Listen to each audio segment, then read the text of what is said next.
Xavier, qu'est-ce qui vous a donné envie de vous engager en politique? Rien ne m'a donné envie de m'engager en politique, ce sont les circonstances de la vie. J'ai eu la chance d'être louveteau et scout. Dans le premier cas, on est invité à faire de son mieux, et dans le second cas, à être toujours prêt. Et donc, étant un pur produit de l'échec scolaire républicain, puisque seule la marine marchande a voulu de moi à 16 ans, voilà. Et donc, après avoir fait le tour du monde pendant 10 ans, je me suis retrouvé salarié à la ville de Montfermeil, où nous avons plus de 40 nationalités différentes. Et donc, après avoir été chez les autres sont chez moi. C'est finalement le même dialogue qui continue, le même fil rouge qui m'accompagne durant toute cette vie. Et de fil en aiguille, il m'a été demandé de prendre les responsabilités de maire. Mais je ne me suis jamais rasé dans la glace, contrairement à ce que pourrait dire mon épouse, en disant je serai un jour maire de Montfermeil. Les choses se sont faites comme ça quand on me l'a demandé. Voilà, pour répondre à la question. Merci beaucoup. Donc, vous avez pris des engagements assez fermes, et en particulier, vous vous battez encore, je crois, pour obtenir la clause de conscience pour les maires, c'est ça? Alors, j'ai eu effectivement à prendre des engagements relativement fermes. Nous avons essayé, un certain nombre d'élus en France, à obtenir la clause de conscience dans le cadre du mariage pour tous. Et je rappelle que la clause de conscience, c'est ne pas faire obstruction à la loi, mais que l'on puisse avoir l'autorisation, la possibilité de ne pas participer à la réalisation de cette loi. Je le précise parce que l'obstruction à la loi, c'est autre chose, et ce n'est pas la liberté de conscience. La liberté de conscience, la loi est votée, elle doit s'appliquer, mais on demande à ce que certaines personnes, au regard de leur conscience, ne puissent pas y participer. Nous avons été déboutés par le Conseil constitutionnel. Nous irons à l'Europe. Au-delà de ça, je crois qu'il y a vraiment une offensive mondiale pour que, sur ce sujet-là, les clauses de conscience ne nous soient pas données. Et même, ça va beaucoup plus loin, puisque je dirais la notion de clause de conscience commence à être battue en brèche, y compris pour ceux qui en bénéficient, c'est-à-dire les médecins, les infirmières, un certain nombre de chercheurs, etc. Et donc, quand on voit la manière dont cette loi a été votée, et surtout les deux circulaires qui l'accompagnent, c'est pour nous crucifiant, et quand je dis ça, hélas, je le vis actuellement, d'être dans une seringue où nous n'avons aucune issue, soit la démission, soit je ne sais pas quoi encore, et que ça sera pareil demain sans doute pour les médecins, pour des chercheurs et pour des infirmières, car je dirais même ça nous est dénié, et voilà, on est dans un climat de plus en plus oppressant sur ce qui, jusqu'à maintenant, était défendu par les textes fondateurs de notre République et même des droits de l'homme. Et je me permets de faire cette incise parce que c'est vraiment une tendance extrêmement lourde qui se fait jour en ce moment et sur laquelle il convient d'être vigilant. En tout cas, cela devient difficile maintenant de prendre certains engagements et de vouloir rester fidèle à certains engagements ou certaines valeurs auxquelles on croit. Voilà, je ne vais pas plus loin dans le...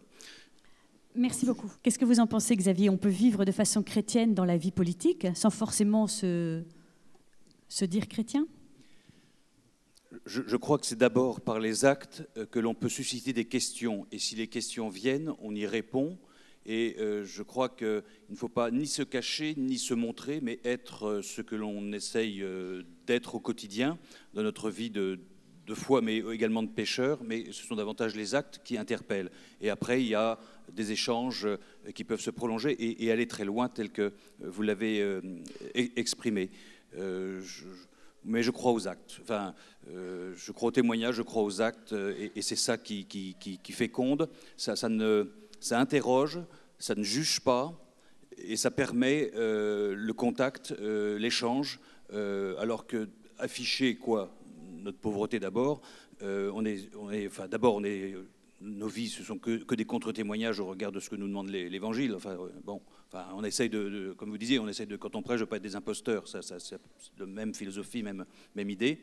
Mais voilà, tranquillement, auprès de toutes les populations, et le travail de maire ou l'engagement politique, c'est vraiment ça, ceci de particulier, c'est qu'on est vraiment au contact de toutes les personnes, de toutes les situations. Rien de ce qui fait la vie quotidienne d'une famille, d'une personne, ne nous est étranger. Et donc, il y a plein de portes d'entrée par ces multiples aspects qui, à un moment ou à un autre, reviennent en mairie à travers les services que l'on a à rendre, à travers les conseils que l'on nous demande et à travers les actions que l'on peut essayer de mettre en place au regard des problématiques qui se posent. Merci. Et en continuité de ce qui vient d'être dit, je trouve qu'il y a une coïncidence avec le fait que Sainte Hildegarde de Bingen a été déclarée docteur de l'Église tout récemment et que c'est peut-être la bonne époque pour se réapproprier tous ces écrits qui ont été effectivement un peu occultés. Gardez le micro, Xavier. J'avais une question à vous poser. À propos d'actes concrets, vous avez fait le choix de financer une école non confessionnelle dans votre ville. Pourquoi ? Alors, d'accueillir une école, puisque la loi nous interdit de financer. La question de l'éducation est la question la plus dramatique que nous ayons, nous, maires, à affronter, dans la mesure où je suis juste bon pour chauffer les classes et faire en sorte que la cantine soit chaude, mais que je n'ai pas le droit de m'introduire sur le domaine pédagogique, exclusivité de l'éducation nationale. Ceci dit, les professeurs font ce qu'ils peuvent dans les contraintes qui sont les leurs, et ce n'est absolument pas eux que je juge, je tiens à le préciser. Pour autant, au regard des contraintes qui sont notamment de programme, nous avons une frange de plus en plus importante de la population qui, soit au regard des comportements de leurs enfants, soit ce qu'on appelle les bouffons. Les bouffons, ce sont les premiers de classe qui se font casser la gueule à la récréation, parce qu'être premier de classe, c'est faire allégeance au pays d'accueil. Donc que font ces enfants? Ils dépriment parce qu'ils sont obligés de se brider. Deuxième chose, ce sont les enfants dits agités, qui très rapidement dysfonctionnent, et ensuite il y a toute l'hypocrisie des exclusions, et on fait balader les enfants d'école en école en présentiel qui n'y aillent pas. Bien. Donc ça, je ne peux pas, moi, tolérer cela. Et puis il y a une troisième catégorie, ce sont des familles qui ont une grande attention sur les valeurs et l'éducation qu'ils souhaitent donner à leurs enfants, quand bien même cela s'incarne dans une autre culture et une autre religion que la nôtre. Pour autant, j'ai jugé nécessaire qu'il puisse y avoir un lieu qui puisse accueillir toutes ces familles et tous ces enfants en souffrance.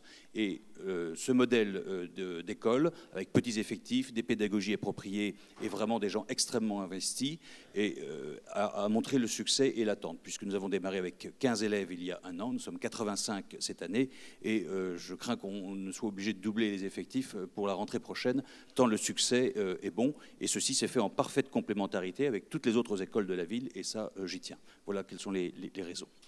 Merci.